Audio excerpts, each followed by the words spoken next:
Riccardo Rossi, allora due domande. La prima, tre gol. Devo dire una partita nella quale i tuoi tre gol hanno contato tantissimo. Questa è la prima domanda, è un'emozione. Qual è l'emozione? La seconda, tutta la partita a rincorrere. Beh, come emozione in realtà i tre gol, sì, sono contento ovviamente. Sicuramente non sono stati bellissimi, ma va bene così, l'importante è fare gol e dall'altra parte non è importante chi li fa. No, non sono uno che di solito ne fa tanti e va benissimo così. L'importante è aver portato a casa il risultato, aver giocato di squadra, esserci aiutati in difesa, aver chiuso i tiri. Quello secondo me è stato lo scatto che abbiamo fatto in più rispetto alla partita di settimana scorsa.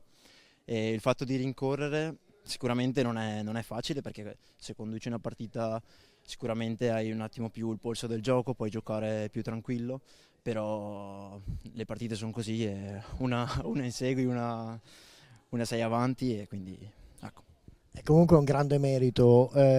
Quando dicevo rincorrere, siamo sempre stati in svantaggio, ma non abbiamo perso la testa e avete dimostrato una caparbietà che, insomma, alla fine poi vi ha dato il risultato.